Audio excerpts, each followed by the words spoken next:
Bharatiya Janata party कुछ मुद्दों को अपना कोर इश्यूज बनाकर पॉलिटिक्स में आगे बढ़ी। राम मंदिर से लेकर यूसीसी, ऐसे तमाम ट्रिपल तलाक, तलाके बिद्दत को हटाना, ये सब उनका इशू था। ये सब उन्होंने एक मुकम्मल जगह तक पहुंचा दिया। हाल के दिनों में आपने देखा होगा, घुसपैठ के मुद्दे पर बीजेपी बहुत आक्रामक है।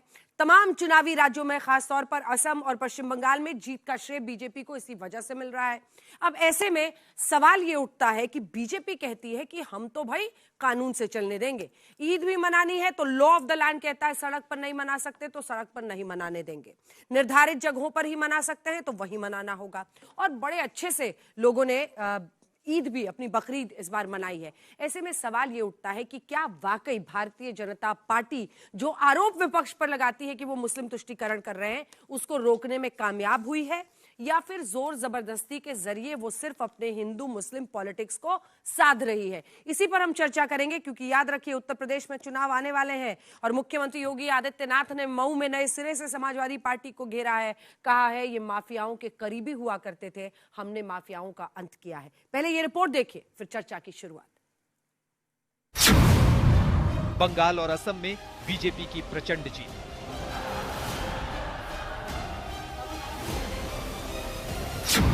क्या बीजेपी विपक्ष के तुष्टीकरण के आरोपों को रोकने में कामयाब रही?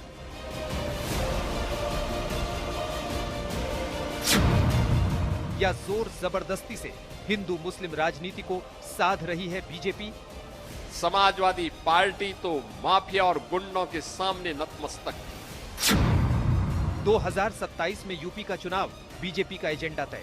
रगड़ती थी माफिया के सामने, माफिया को देख करके पसीने छोड़ते थे इनको। क्या यूपी में भी घुसपैठ बनेगा बड़ा मुद्दा? एक ऐसी सरकार जो सभी मोर्चों पे विफल है, वो जब चुनाव नजदीक आता है तो उनका चश्मा वो धार्मिक हो जाता है। यूपी में माफिया को योगी का अल्टीमेटम।